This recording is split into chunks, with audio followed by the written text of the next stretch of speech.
Boa noite, meu irmão, minha irmã, meu amigo, minha amiga.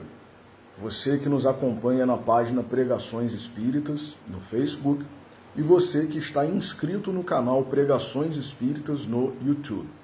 Sejam todos muito bem-vindos a mais uma pregação de sábado às 20 horas, hoje, dia 6 de maio de 2023. Como leitura preparatória para a nossa prece, nós vamos ler da Epístola de Tiago, capítulo 1, versículos 12 a 14.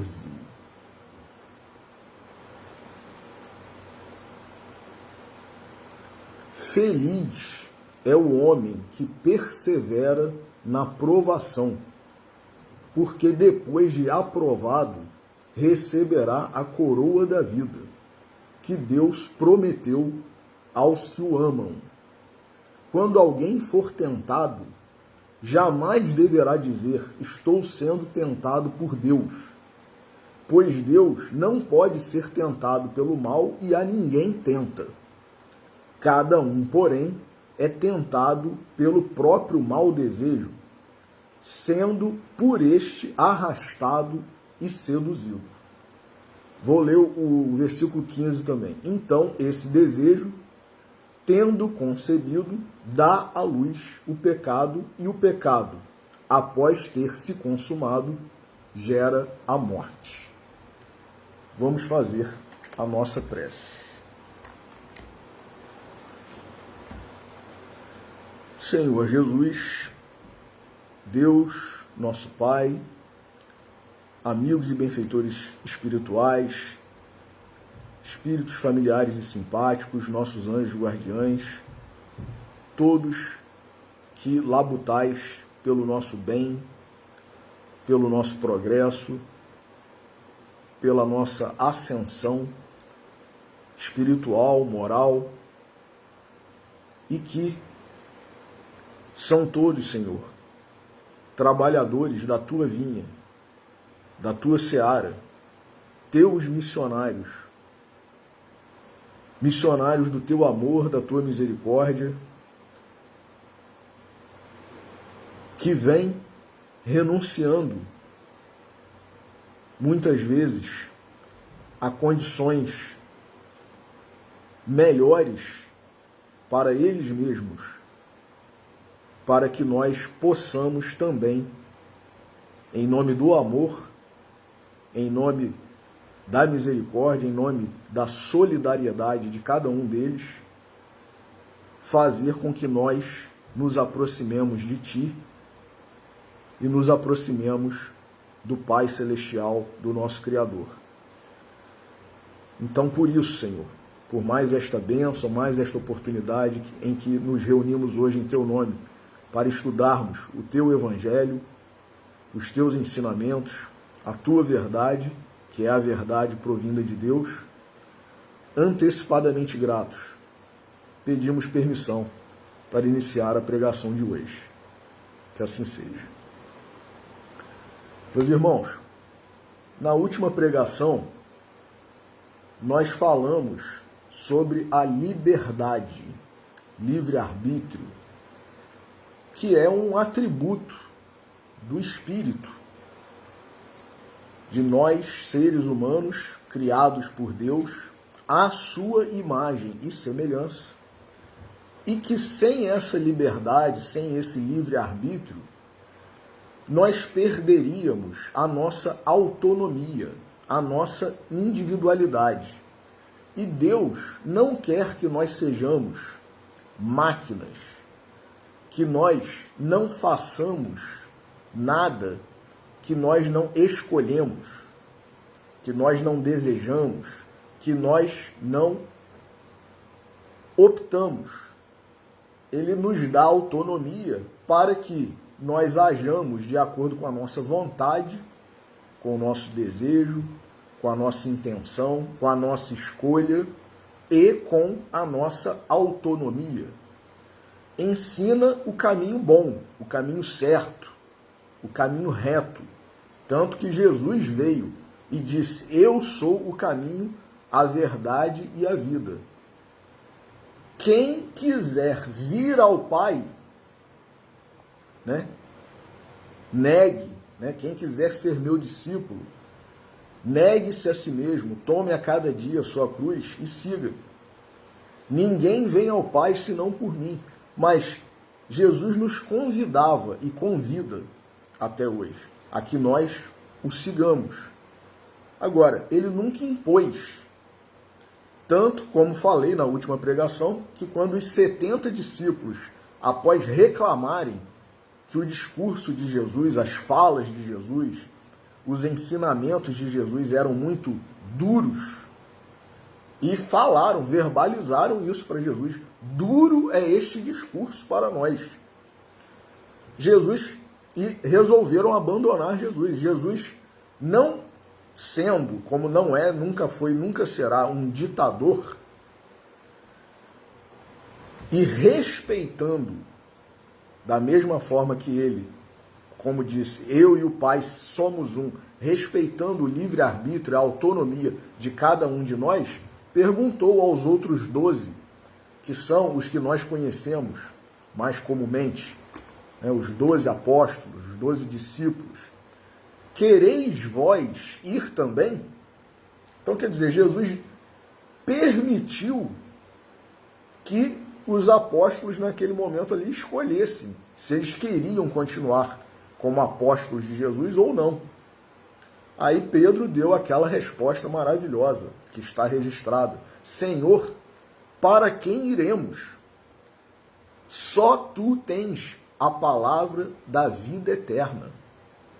Então, resposta maravilhosa que foi inspirada pelo alto, por certo, porque Pedro era um médium maravilhoso. E sabemos nós que médium é intermediário da espiritualidade. Então, Pedro, lógico, encarnado, apesar de ser também um missionário, de muito provavelmente ter se comprometido a vir para dar testemunho, ainda na espiritualidade, ele se comprometeu com Jesus. Jesus não escolheu os 12 por acaso, estava andando por aqui, viu alguém ali e... Não, Jesus sabia, como sabe, cada um de nós, quem somos. Então, era um médium extraordinário, mas, como todos nós, que somos médiuns em maior ou menor grau, dependendo da nossa sintonia, da fase da vida em que nós estamos, a que nós nos ligamos, a que nós nos dedicamos, nós podemos ser intermediários da espiritualidade superior ou da espiritualidade inferior, da espiritualidade mais adiantada, mais elevada, ou da espiritualidade menos adiantada, mais atrasada. Então, como nós falamos de liberdade e a liberdade proporciona essa autonomia, essa escolha que nós podemos fazer ao longo da nossa trajetória evolutiva, todos os dias nas nossas vidas nós fazemos escolhas. Isso faz parte do viver. Se nós queremos levantar cedo ou não, se nós queremos trabalhar ou não, se nós queremos fazer a higiene ou não, e por aí vai, né? Então, essa liberdade faz com que nós nos deparemos ao longo da nossa trajetória, das nossas vidas, do nosso dia a dia, com situações em que nós temos que fazer escolhas. Nós temos que usar o nosso senso crítico, a nossa consciência, o nosso conhecimento do bem e do mal. E, não por acaso, exatamente por isso, situações boas ou situações ruins vão aparecer diante de nós. E é aí que a gente vai traçando o caminho que nós escolhemos, fazendo boas escolhas ou não, fazendo escolhas más, escolhas ruins. E muitas vezes, o que nos leva a uma escolha ou outra diante de uma determinada situação? Tomar um caminho ou o outro, fazer isso ou deixar de fazer, fazer isso ou fazer aquilo, é, como dizia, né, Allan Kardec, e isso vai, né, melhorando à medida em que nós vamos evoluindo, que é o nosso interesse. Jesus falou para nós, meus irmãos, onde estiver o teu tesouro, aí estará o teu coração. Então, é aquilo que a gente valoriza, é aquilo que a gente quer, que a gente idealiza, que a gente busca. Então, muitos de nós, em determinadas fases da nossa trajetória evolutiva, ou mesmo de uma mesma encarnação, nós, tanto que a gente, à medida que vai avançando na idade, embora algumas pessoas tenham uma idade avançada e não tenham, né, maturidade, não tenham caído em si ainda, muitas pessoas têm uma idade avançada e se comportam muitas vezes como adolescentes, jovens, imaturos, né? Mas assim, a tendência é que à medida em que a gente vá vivenciando, experienciando situações na vida, a gente vá amadurecendo, ainda que muitas vezes de uma forma, digamos, desconfortável, né? Não foi um amadurecimento porque nós buscamos o crescimento, o conhecimento, a verdade. Foi um amadurecimento na base da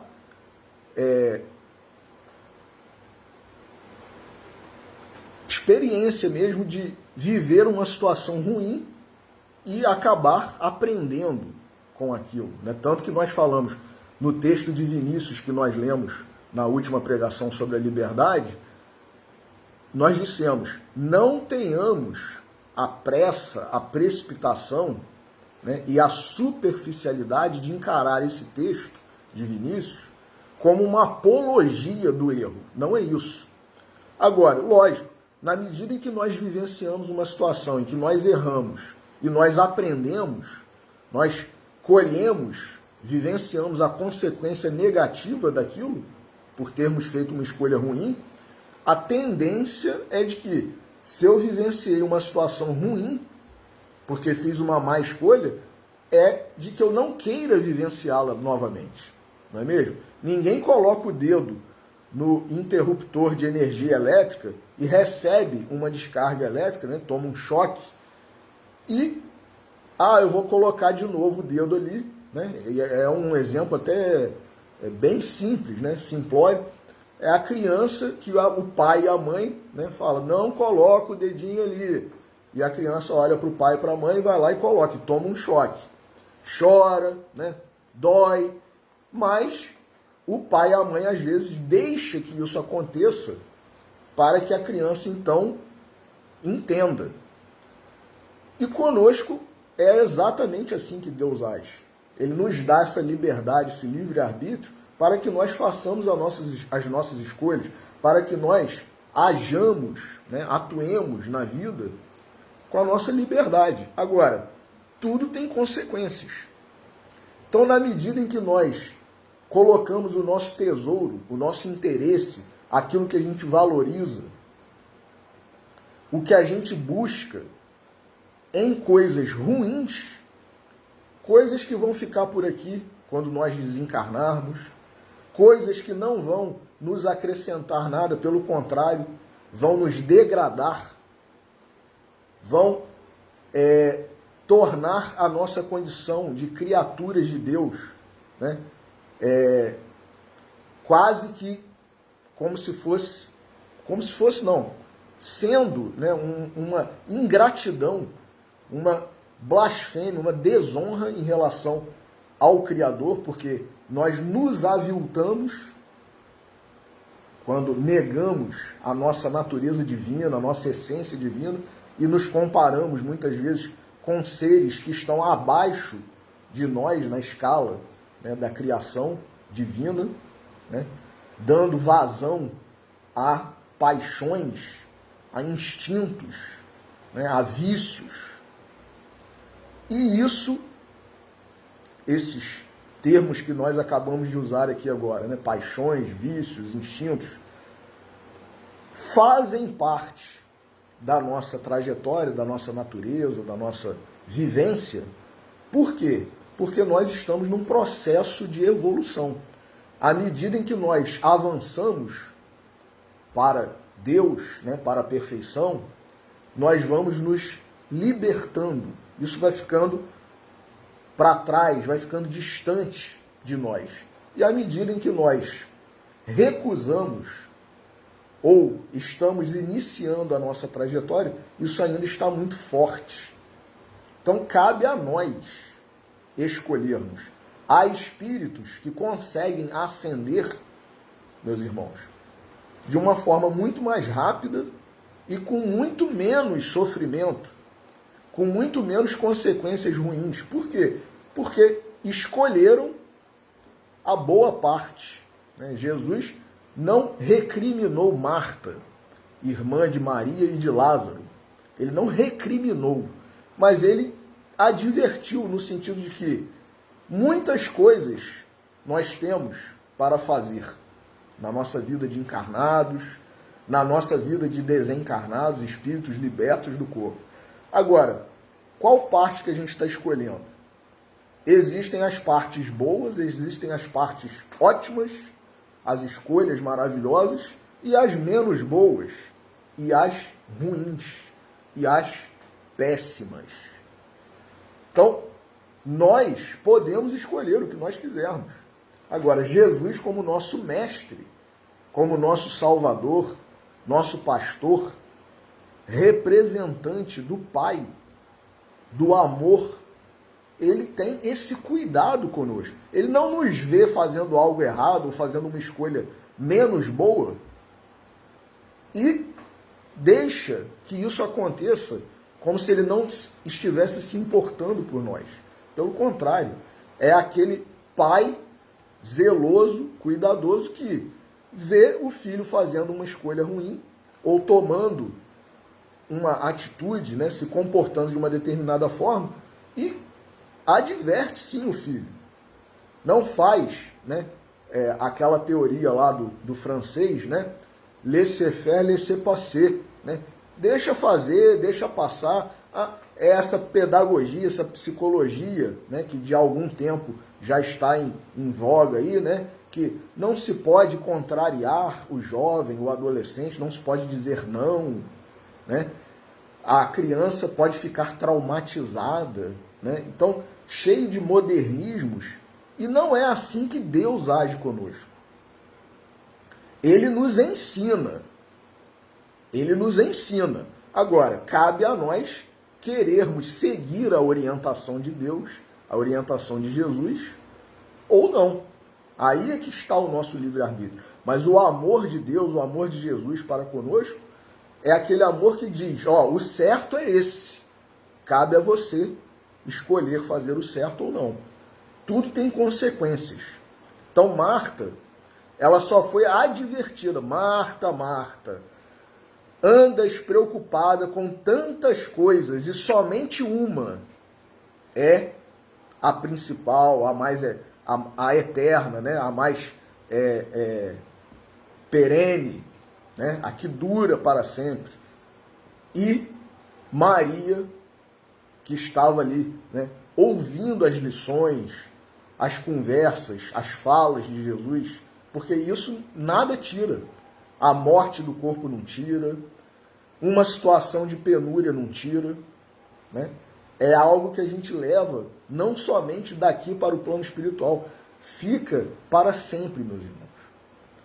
Então, na medida em que nós, com a nossa liberdade, fazemos boas escolhas, nós vencemos. Por isso, lemos ali o trecho da Epístola de Tiago, as nossas concupiscências, ou seja, as nossas fraquezas.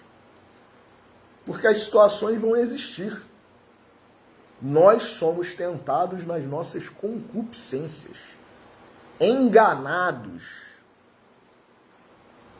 e levados à tentação. Agora, como nós dissemos também na última pregação, quando Jesus nos ensinou a oração do Pai Nosso, ele não disse: livra-nos da tentação, Senhor. Porque a tentação, ela pode atuar na nossa vida como um teste até. Se nós estamos caminhando no sentido de adquirir virtudes, de evoluir, de crescer, como que nós saberemos? Como que o aluno no colégio, né, na faculdade, ele demonstra o conhecimento dele para o professor, se ele não fizer uma prova? Não é mesmo? Uma prova, um trabalho, uma exposição. Então, nós precisamos desses testes, dessas tentações. Senão, como que nós mesmos, estaremos convictos de que já adquirimos determinada virtude, já superamos determinado comportamento, determinado hábito? Então, é necessário. Agora, Tiago falou, bem-aventurado, inclusive, né? Vamos reler aqui. Feliz, né? Bem-aventurado é o homem que persevera. Olha aí, a questão da fé que nós falamos também, né, em algumas pregações passadas aí. Persevera na provação. Tentação é provação. Porque depois de aprovado, receberá a coroa da vida. Olha que maravilha, meus irmãos. Nós seremos premiados. É o diploma que o aluno consegue. Todo mundo tira foto, né? Celebra a sua graduação, a sua formatura. Então nós temos que correr, buscar esse diploma espiritual, recebendo posteriormente esse diploma, essa coroa da vida, que Deus prometeu aos que o amam. E na medida em que a gente ama a Deus e honra o primeiro mandamento, né? Segue o primeiro mandamento, a gente, pelo menos, como disse lá o Espírito de Verdade, se esforça para domar as más tendências, para não pecar, para não cair em tentação. Então, por isso, hoje, seguindo esse assunto todo aí que a gente está abordando, também de Vinícius, no mesmo livro, Em Torno do Mestre, nós vamos ler o capítulo intitulado Tentação. Primeira forma, diz Vinícius, e ele usa as passagens da Bíblia em que supostamente Jesus é tentado e Vinícius dá uma explicação, não se atendo a essa questão de se Jesus foi ou não tentado pelo diabo, se Jesus era ou não passível de cair em tentação, né? E nada disso, meus irmãos, porque isso é assunto polêmico e o professor Clóvis Tavares, com a sua sabedoria, com a sua grandeza espiritual, ele nos orientava. Não comenteis, né, assuntos polêmicos, não fiquemos ligados a isso, porque Jesus é muito mais do que isso. Então, independentemente se houve ou se não houve essa tentação, se isso é um simbolismo da Bíblia, né? Se Jesus era passível ou não de cair em tentação, quem somos nós? Porque se Paulo, né, e o próprio Tiago, né, disse, nós somos tentados nas nossas concupiscências, concupiscência é fraqueza. Jesus tinha alguma fraqueza, meus irmãos? Lógico que não. Então, não querendo prolongar a polêmica, vejamos o que Vinícius, como que ele transforma essa passagem, que é uma passagem polêmica, numa lição maravilhosa para todos nós. Tentação. Primeira forma. Se és filho de Deus, manda que estas pedras se tornem em pães. visto que tens fome. Resposta: nem só de pão vive o homem, mas de toda a palavra que sai da boca de Deus. Isso está em Lucas capítulo 4, versículos 3º e 4º. Moralidade. A fraqueza da carne é uma das portas abertas às tentações. Por ela o diabo penetra, agindo com grande êxito. Essa porta denomina-se luxúria ou incontinência, gulodice ou intemperança, e tudo mais que se relaciona com as sensações físicas, cuja sede é a matéria.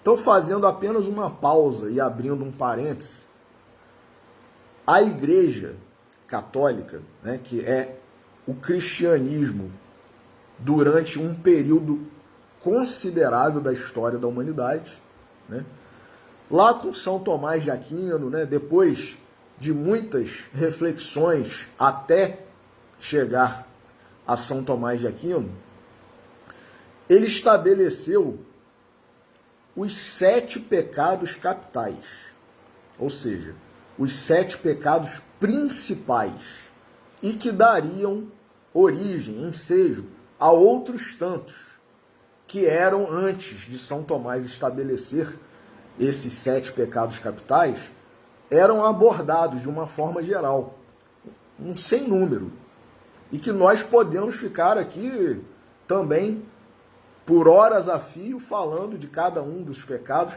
mas justamente de uma forma mais didática, para facilitar o estudo pedagógico, São Tomás enumerou, organizou, resumiu em 7 os pecados capitais, ou seja, a cabeça do pecado, de onde surge o pecado no homem, né? Qual é a origem? Então, são 7, né? Avareza ou ganância, gula, injúria, inveja,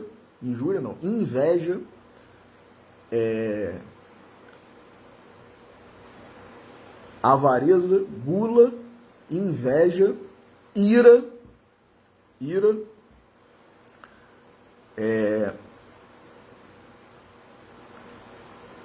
soberba, preguiça, e está faltando um. Vaidade ou soberba. Avareza, gula, inveja, ira, preguiça, soberba e eu acho que eu estou esquecendo um. Mas enfim, né? Eu não sei se eu já falei os 7 ou não. Avareza, gula, inveja, ira, luxúria. Eu estava esquecendo de luxúria. Luxúria, avareza, gula, ira, inveja, luxúria, preguiça e soberba ou vaidade. Agora sim, fechou. Então, isso tudo são os pecados com os quais nós nos depararemos ao longo da nossa trajetória, né? E que nós podemos dar vazão ou não. Aí vai de cada um de nós. São as escolhas, né? São as escolhas. E nós vamos ser testados em cada um deles, né? Se a gente vai dar vazão ou não. Todos eles têm consequências negativas. Então, o que a gente quer, né? Então, a moralidade diz aqui, Vinícius, a fraqueza da carne, tem alguns desses pecados que estão mais ligados à carne, ao corpo. Luxúria, gula, preguiça. A fraqueza da carne é uma das portas abertas às tentações. Por ela o diabo penetra agindo com grande êxito. Essa porta denomina-se luxúria, né, a vontade insaciável, né, do prazer sexual, ou incontinência, gulodice, né, glutonaria, gula, ou intemperança, e tudo mais que se relaciona com as sensações físicas, cuja sede é a matéria. Então, a matéria é a sede dessas sensações. É do domínio da carne sobre o espírito que se originam todos os vícios repugnantes.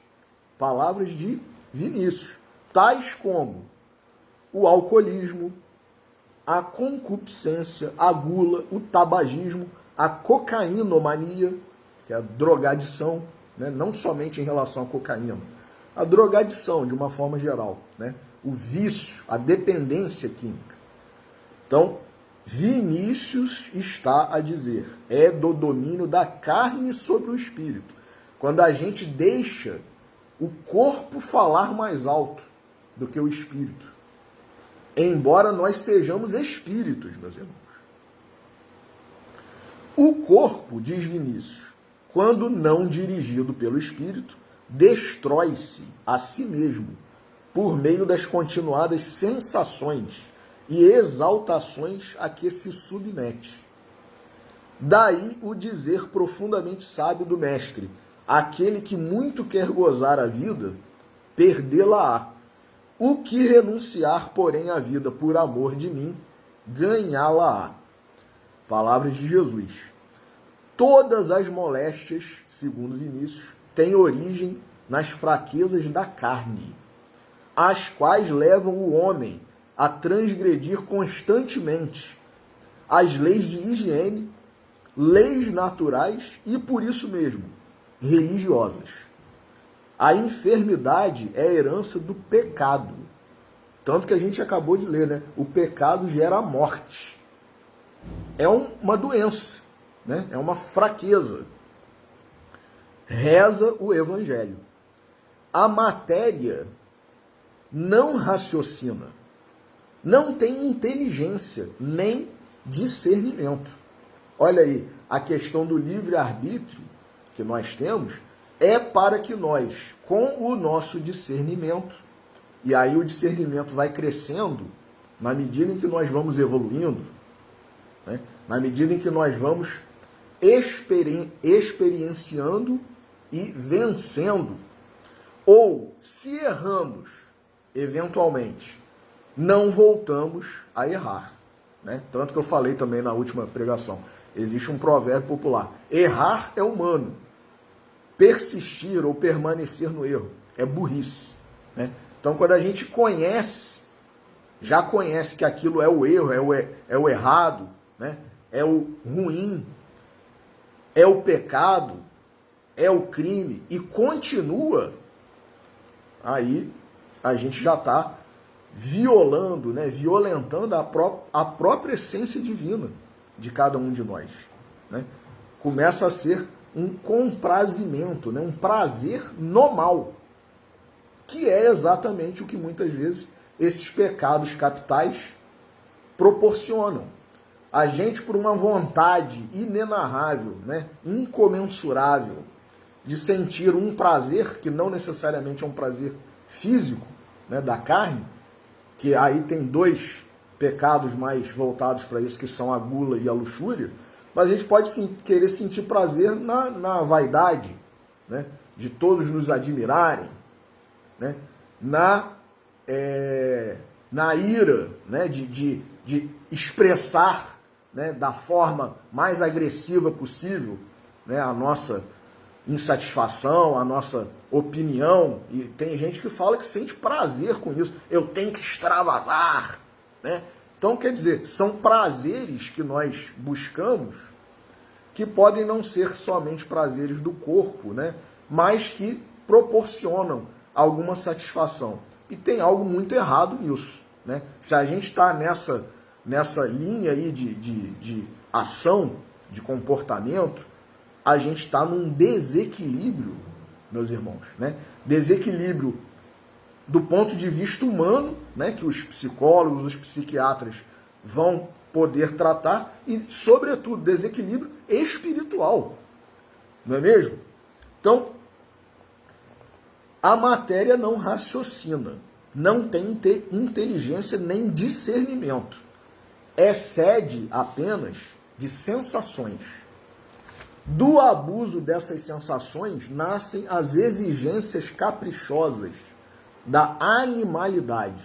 Então, na medida que a gente abusa, né, dessas sensações, começam essas exigências, querer mais, né?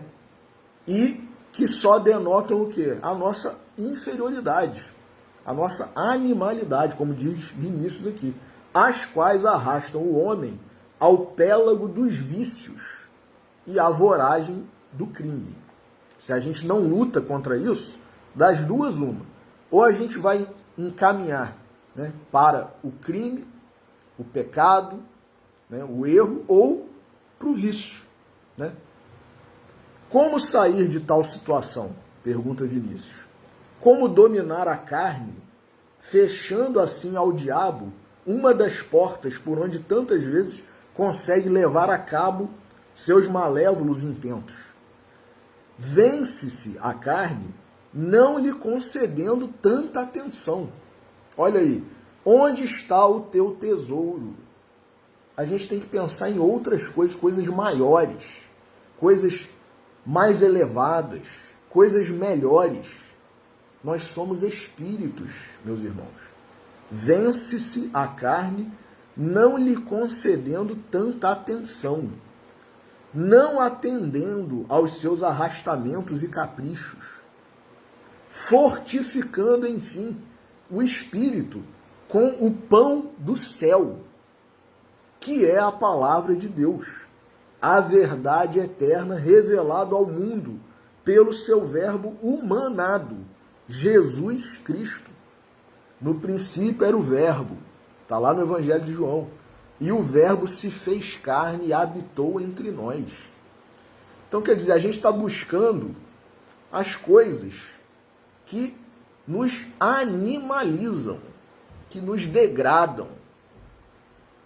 Nós que somos espíritos, habitando um corpo de carne, estamos valorizando mais o corpo de carne do que nós mesmos, que somos espíritos.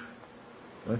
E aí o professor Clóvis também, na sua sabedoria, né, um dos pecados que está envolvido diretamente com isso, lógico, né, que é a vaidade, a gente vê hoje, mais do que nunca, né, homens e mulheres vaidosos ao extremo, buscando corpos cada vez mais perfeitos e se transformando em verdadeiros monstrengos. Né? Que tristeza isso. Moças lindas, rapazes bonitos, se transformando em seres porque nunca estão satisfeitos com a beleza que já possuem. Não é mesmo?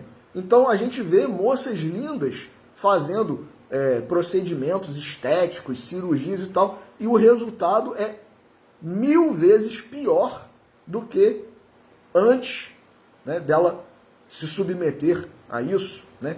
Rapazes que nunca estão satisfeitos, né, com seus corpos e querem cada vez mais ficar fortes, né, e com corpos esculturais, e acabam muitas vezes até originando, né, dando ensejo a patologias, né, problemas renais, problemas cardíacos, não é?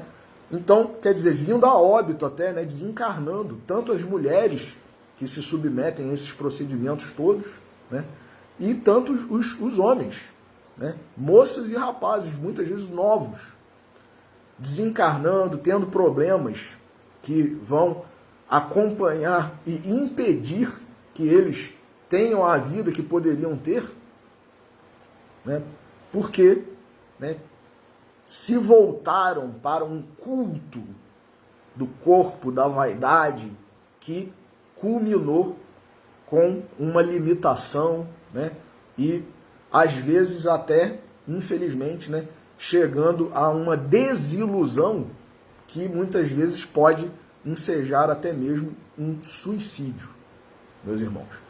Então, vejamos o cuidado de Jesus quando nos alerta, quando nos alertou, nos alerta e continua a nos alertar que há muitas coisas, né? E a gente anda preocupado com muitas coisas, como ele falou com Marta, mas só uma é a essencial. E a gente tem que saber escolher, assim como Maria, a melhor parte. Não é mesmo? Então o professor Clóvis dizia muitas vezes, e olha que naquela época nem havia essa corrida, essa febre, né, em relação ao corpo, à beleza. Já existia, sim, porque isso é de nós outros humanos, né, ainda muito atrasados, pouco voltados para as questões espirituais, né, e tudo mais. Mas, não como hoje, mas ele já tinha essa percepção com a sua grandeza espiritual, né, com a sua sabedoria, e dizia, né, todos nós que estamos nessa corrida pelo corpo perfeito, pela beleza, e estamos, na verdade, como dizia ele, embelezando o cadáver, porque o nosso corpo vai morrer, vai virar um cadáver, vai ficar aqui, e essa beleza toda que nós conquistamos, ou que nós corremos, né, para ter, para adquirir, vai significar o quê? A gente tem que procurar embelezar o espírito, a alma, né? Então, como sair de tal situação? Como dominar a carne, fechando assim ao diabo uma das portas por onde tantas vezes consegue levar a cabo seus malévolos intentos? Vence-se a carne, não lhe concedendo tanta atenção. Agora, não é para ninguém se tornar um relapso, né? um descuidado, um irresponsável. Ah, não vou mais tomar banho, não vou fazer higiene, não vou escovar os dentes, eu não me preocupo mais com o meu corpo, agora eu sou um ser totalmente espiritual. Mas nós estamos num corpo de carne. Então a gente tem que ter responsabilidade, a gente tem que ter equilíbrio, e que é uma das virtudes, inclusive, cardeais, né? Que é a temperança. Temperança, a sapiência, né? Sapiência, sabedoria, né? Então, vence-se a carne, não lhe concedendo tanta atenção. Tanta não é a mesma coisa que nenhuma. Então, atentemos para o que Vinícius está falando. Não atendendo aos seus arrastamentos e caprichos, fortificando, enfim, o espírito com o pão do céu, que é a palavra de Deus, a verdade eterna revelada ao mundo pelo seu verbo humanado, Jesus Cristo. Não só de pão vive o homem, mas de toda a palavra que sai da boca de Deus. Eis de que os homens se esquecem, embevecidos como geralmente andam, com os cuidados do corpo. Os que só vivem da carne e para a carne ficam sujeitos às fraquezas da carne. O remédio é a palavra de Deus, é o pão do Espírito, pois este, como o corpo, também tem fome e tem sede. O nosso espírito, nós, seres espirituais, nós temos fome e sede também. Por isso Jesus disse, eu sou o pão da vida. Eu sou o pão da vida. Necessidades estas que precisam ser satisfeitas. Fortalecer ao máximo o espírito, diz Vinícius, dando ao corpo tão somente o necessário para a sua conservação, eis a chave com que se cerra para sempre, quer dizer, se fecha para sempre, uma das portas por onde o diabo costuma penetrar. Assim procedendo, curaremos também da matéria. Graças à direção do Espírito, o corpo se embelezará. Meus irmãos, não é verdade isso? Esses seres que nós conhecemos aqui na Terra e que são indiscutivelmente seres mais elevados do que nós, os santos da Igreja Católica, os líderes da Igreja Protestante, verdadeiros, os grandes do Espiritismo, do hinduísmo, do budismo, do judaísmo, todos esses grandes, esses gigantes, muitas vezes não são pessoas, ou não foram pessoas que tinham aquela beleza corpórea, né? Aquela beleza física, que pessoa linda. Não, mas a energia, a aura, dessas pessoas, a virtude que emana, né, e que emanava de cada uma delas, a energia, a aura, era de tal magnitude, de tal beleza espiritual, que nós enxergávamos e enxergamos essas pessoas como pessoas bonitas, pessoas agradáveis. Então, olha a questão da beleza como supera a parte, né, física, corpórea. Às vezes uma pessoa que não é bonita, nos padrões aí que nós estabelecemos de beleza, torna-se bonita. Porque é uma pessoa educada, é uma pessoa agradável, é uma pessoa simpática, é uma pessoa que só irradia o bem. Não tem uma palavra, né, de agressividade, de destruição, de recriminação, de julgamento. Então, não é exatamente uma pessoa bonita no padrão aí da modernidade, né, do mundo, nos padrões humanos, mas é uma pessoa linda em termos espirituais. E isso irradia para cada um de nós, né? Com todo o atraso que cada um de nós temos, nós conseguimos perceber essas coisas. Então,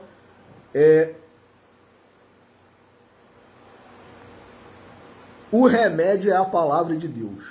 É o pão do Espírito, pois este, como o corpo, também tem fome e sede, necessidades estas que precisam ser satisfeitas, fortalecer ao máximo o espírito, dando ao corpo tão somente o necessário para a sua conservação. Eis a chave com que se cerra, com que se fecha para sempre, uma das portas por onde o diabo costuma penetrar. Assim procedendo, curaremos também da matéria. Graças à direção do espírito, o corpo se embelezará, far-se-á forte. Não precisa ficar 6 horas na academia todo dia, alcançando longevidade acentuada. Esses missionários, muitas vezes, não tinham tempo para fazer atividade física, ir à academia, se cuidar, né? E, no entanto, morreram com 90 anos, 100 anos, né? 80 anos, e a gente, às vezes, tão preocupado com a saúde do corpo, com a beleza do corpo, morre cedo, né? Desencarna cedo. Então, olha que contradição. Segunda forma, Vinícius aborda agora. Galgando o pináculo do templo, disse-lhe o diabo: se és filho de Deus, lança-te daqui abaixo, porque escrito está, aos seus anjos ordenará a teu respeito, e eles te sustentarão em suas mãos, para não tropeçares em alguma pedra. Resposta: também está escrito, não tentarás o Senhor teu Deus. Lucas capítulo 4, versículos 9 a 12. Moralidade. O orgulho com suas modalidades. Presunção, arrogância, vaidade, soberba constitui a segunda porta por onde o diabo ingressa, arrastando o homem a quedas desastrosas. O orgulho é um desafio que o homem faz à divindade. Desse ato de insânia, ele sai sempre vencido e desapontado. Daí a justeza dessa sentença evangélica: aquele que se exalta será humilhado. Nenhuma paixão exerce tão nefasta influência sobre o homem como o orgulho, cujas raízes estão mergulhadas nas profundezas do egoísmo. Por esta razão é difícil vencê-lo, como também porque assume aspectos multiformes e enganadores. O orgulho não é peculiar somente à gentilidade, ou seja, aos que não são religiosos, né? Ele invade a região da fé, diz Vinícius, penetra o coração do crente, chegando mesmo a alimentar-se da própria crença de suas vítimas. E de quantas formas se reveste. Ora é a cólera rubra, que cega o entendimento, que enfurece a ponto de nivelar o homem, a fera bravia. Ora é a presunção arrogante, que lhe oblitera a mente e calcina as fibras do coração. Ora, é a confiança ilimitada em si mesmo, em pretensos dons e qualidades, na infalibilidade de seus juízos próprios, na superioridade excelsa de sua inteligência. Ora, ainda, na exagerada suscetibilidade de sentimentos, descobrindo por toda a parte desatenções, ofensas e desprezo à sua augusta personalidade. Ora, finalmente, na atitude de hostilidade ou desdém para com todos os empreendimentos e todos os feitos onde a atuação própria não foi exercida, onde seu juízo não foi emitido nem consultado. E assim, o orgulho envolve o homem numa trama perigosa e traiçoeira, chegando ao prodígio de fazer com que haja quem se orgulhe de ser bom, de possuir certas virtudes e até de ser humilde. Se és filho de Deus, lança-te do pináculo abaixo, pois os anjos te ampararão. Eis o desafio dirigido a Deus, às suas leis sábias e imutáveis. É como se dissesse: homem, és santo e bom, és poderoso e sábio. Não deves temer os males, sejam quais forem. Não te deves incomodar com coisa alguma. Não é preciso providência, nem cautelas, nem prudência. Deixa o vigiar e orar para os fracos, para os pusilânimes. Os anjos velarão por ti, impedindo que sejas vítima de mistificações, evitando, enfim, que qualquer dano possa alcançar-te. Tudo isso, meus irmãos, fruto da soberba, do orgulho, da vaidade. Arroja-te, sê ousado e intimorato.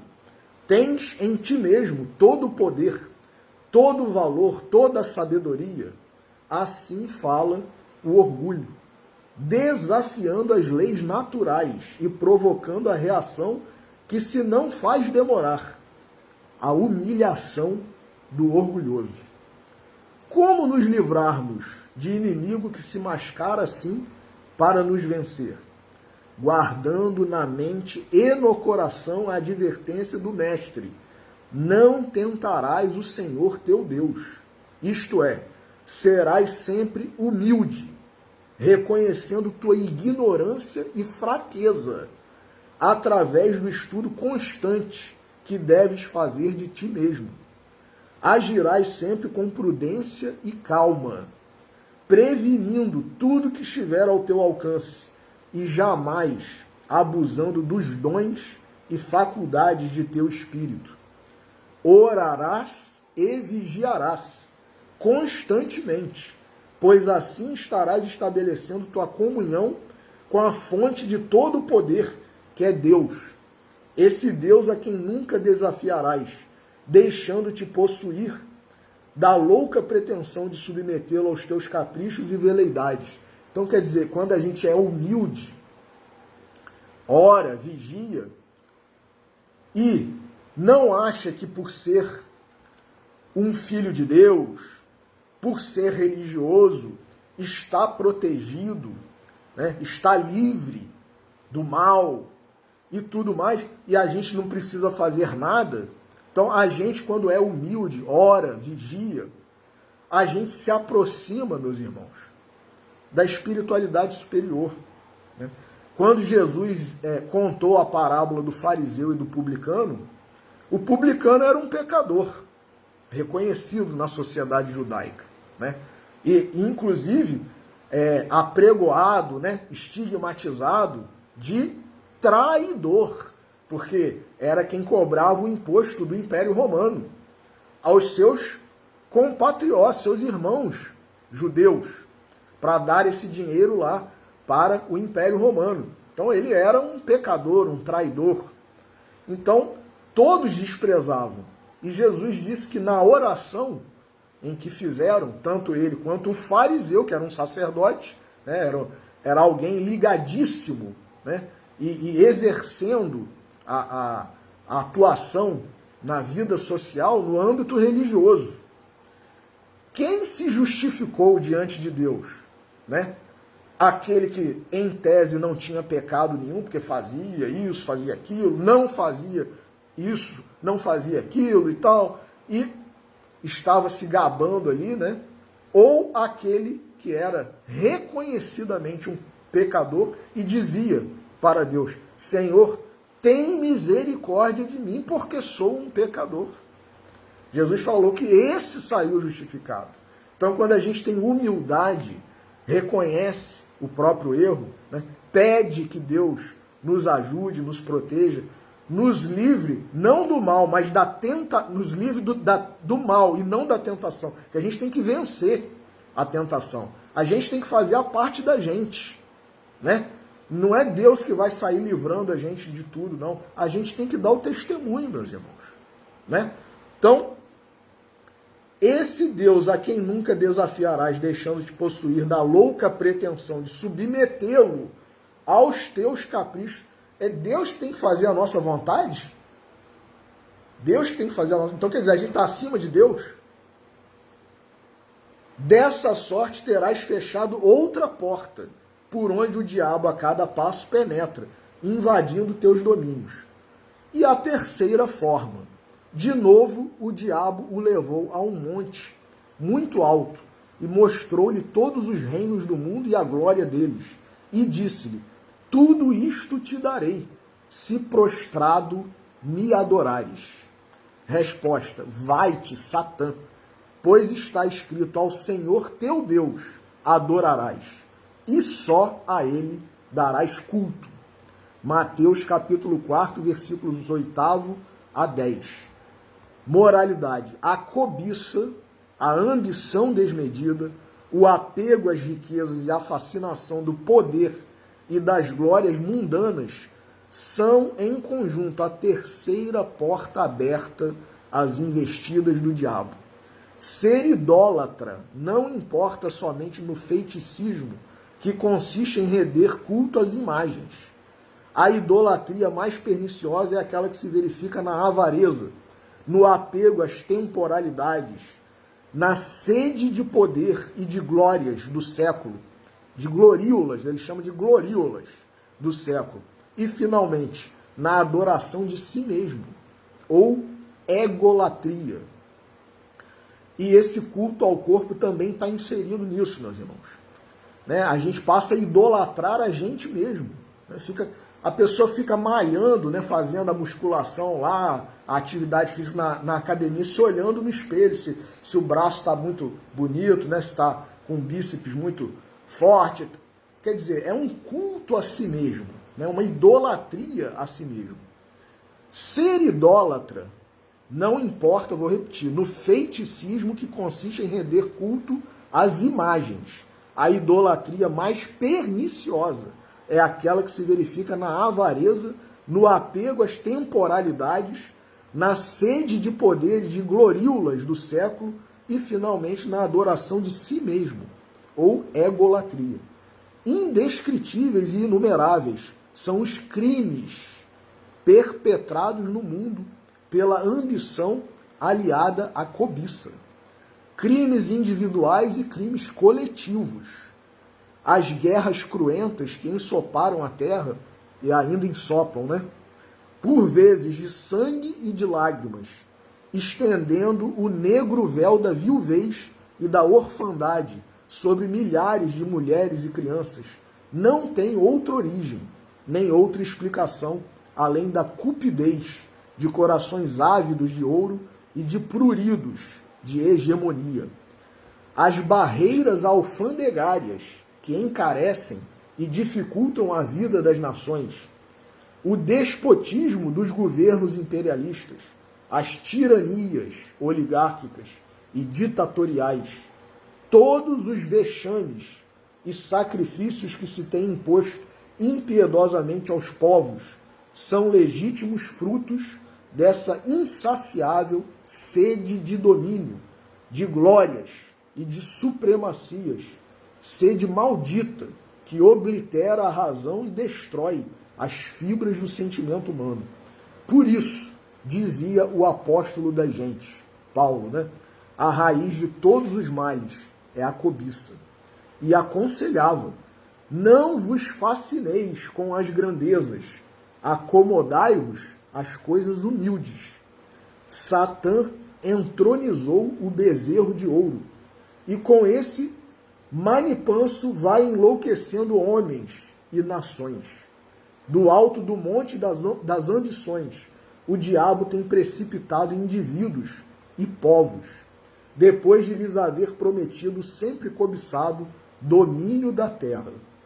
No que respeita ao passado, sabemos que a Babilônia, o Egito, a Grécia e a Roma dos Césares se despenharam no abismo. Quanto ao presente, vimos os impérios centrais, qual Nova Cafarnaum, querendo galgar as nuvens, cair no pó. Cumpre, portanto, fecharmos a terceira porta, atendendo ao conselho do Mestre. Ao Senhor teu Deus adorarás, e só a Ele darás culto. Adorar a Deus e só a Ele prestar culto significa amar o próximo como a si mesmo e viver segundo a justiça. Esta é a realidade da vida. O diabo continua hoje, como ontem, iludindo o homem com falaciosas promessas. O mundo não é propriedade do diabo, nem o será jamais dos ambiciosos. O homem é apenas usufrutuário da terra, por tempo incerto e limitado. O melhor uso que ele pode fazer de sua estada, nessa instância da vida, é iluminar o espírito e fortalecer a vontade, fechando ao diabo as portas da fraqueza da carne, do orgulho e da cobiça. Desse modo, proclamará sua independência, adorando e servindo a Deus, através do culto da justiça, do amor e da verdade.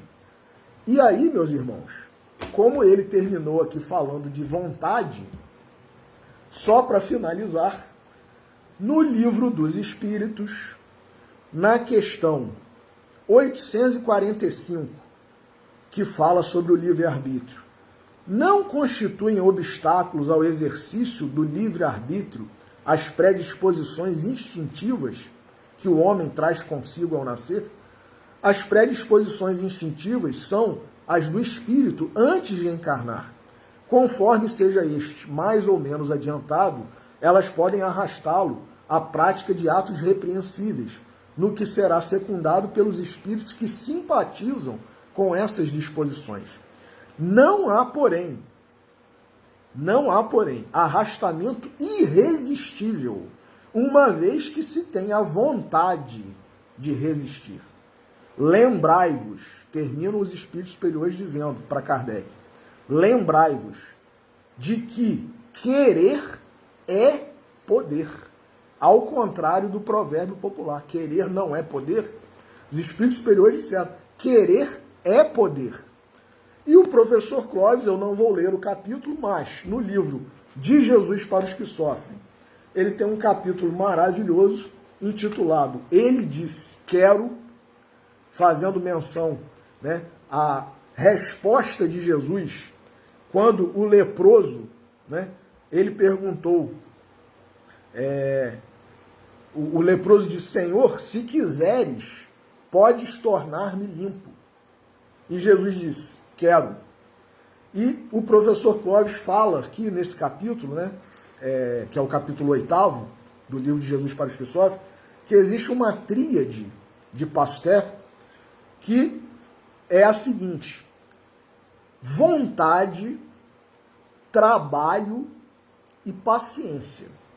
Se nós levarmos a nossa vida com essa tríade em funcionamento, né, em exercício, uma espécie de mantra aí que a gente fique, né, memorizando, repetindo, ele cita inclusive as seguintes palavras, né, que o Pasteur teria deixado, né, num de seus escritos aí, de querer é uma grande coisa, porque a ação e o trabalho seguem a vontade. E o trabalho quase sempre vai acompanhado pelo êxito. A vontade abre as portas, o trabalho cruza-as. E o êxito espera para coroar os esforços próprios. Olha a coroa divina aí, meus irmãos. Olha que maravilha de congruência. O professor Clóvis citando um trecho de Pasteur que está em consonância perfeita com o que Tiago falou. Né? Nós receberemos a coroa da vida. Então, se a gente tiver vontade, a gente consegue vencer as tentações. Então, fica a reflexão aí para nós todos, né? E que Deus permita que nós encerremos a nossa reflexão de hoje, a nossa pregação, nos abençoando, que nós tenhamos um final de sábado, um domingo e uma semana de exercício da boa vontade, trabalho e paciência, para que nós possamos vencer as tentações. Que Deus nos abençoe a todos, uma boa noite, muito obrigado.